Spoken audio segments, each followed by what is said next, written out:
اللهم صل وسلم على نبينا محمد وعلى آله.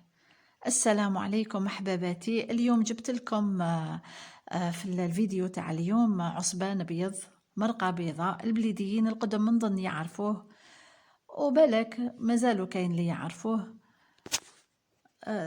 ثاني هذه كيفية قديمة، وكانت جداتي يمة بابا الله يرحمها والله يرحم بابا كانت تدير لنا هذه الكيفية، تشهيناها وقلت نتقاسم أنا وخواتاتي هذا الفيديو. نتمنى إن شاء الله يعجبكم. كنت نقيت الدوارة تاع الخروف، نقيتها ونحيت لها كامل الشحم، ما خليت ردة، ما خليت عين الدوارة، صفر شحم. كما تعرفوا في كل دار كاين هذه الأمراض العصرية تاع الكوليسترول والسكر الله يعافي الجميع ويشفي كامل المرضى. أمي ما ثاني عندها كوليسترول، صفر لازم شحم. باش درت هذا العصبان استعملت 3 ولا 4 حبات بصل مقطعين رقاق، وكمية كبيرة تاع المعدنوس كما راهي الصورة تبين، وكمية تاع الحميصة اللي كانت مشمخة ومنتفخة من قبل، وكاس تاع الروز شللته وصفيته ودرته مع الخليط. هذا الدوارة تجي بزاف بنينة وتتكل بالقالص والحرج تاعها باين ومفهوم. درت كمية تاع فلفل الكحل والملح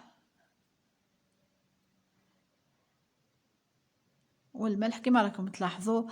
راني نستعمل القفازات اليوم، راني بليغون بسبب اللي خدمت الزيتون. اصابعي كلهم تلونوا، عييت نغسل فيهم بلو جافيل وما خرجوش، قلت نستعمل القفازات. وكما كنت اشرت لكم العصبان تاعي صفر شحم، هم كان لازم ندير شويه تاع الزيت في الحشوه، وخلطت مليح وبديت نخيط في العصبان. الكرشة كنت فصلتها وبديت نخيط بهذا الشكل. في الأول جاني صعيب كنت بالقفازات، هذه أول مرة نخيط بليغا، بصح من بعد والفت أخرجوا لي المخدات العصبانات متحوفين وشابين.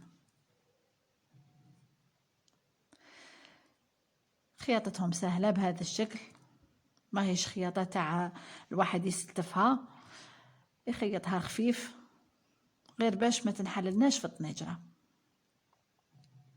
وكان تحفو معليش، يقولوا العين تاكل قبل الفم.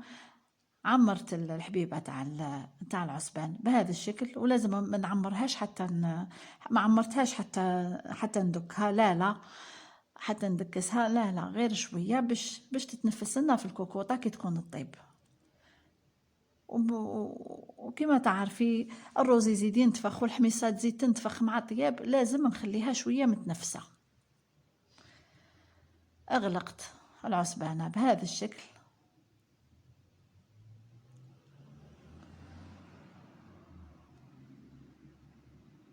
أي عجبتني كي راني نخدم بليغون، هذه أول مرة العصبان بليغون. قطعت الخيط وكملت كل الحبات بهذا الشكل.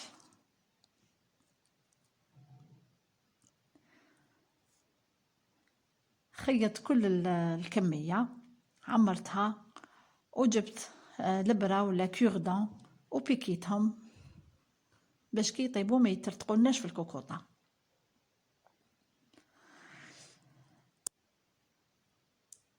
من جهة أخرى في الطنجرة ثاني درت حبة بصل كبيرة مقطعة رقيقة، وفلفل كحل وزنجبيل وكركم والملح وشوية زيت.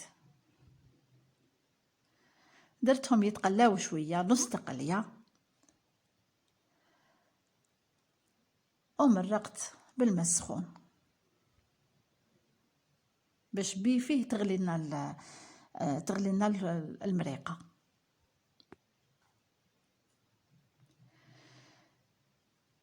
كي غلات المريقة هبط الحبيبات تاع العصبان،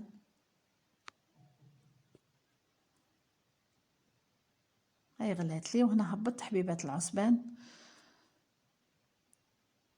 جاب لا مبالغة، جاب بزاف بنين، خليته طاب حتى تختخ وتجمر، جاب بزاف بنين. نتمنى اللي ما يعرفوش يجربوه، واللي يعرفوه راهم عارفين البنة.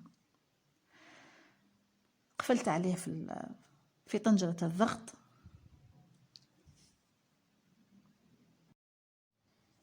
حتى يقرب يطيب. هو يشد في الطياب.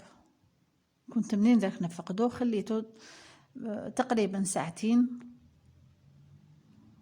ولا اكثر. المهم كنت منين ذاك نفقد، ما درتش توقيت، فقدت الطنجرة تاعي، صدتو بقالو شويه ويطيب.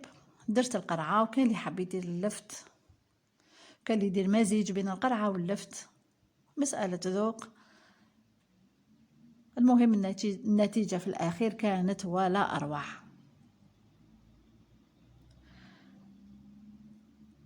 عاود قفلت عليهم حتى طابوا.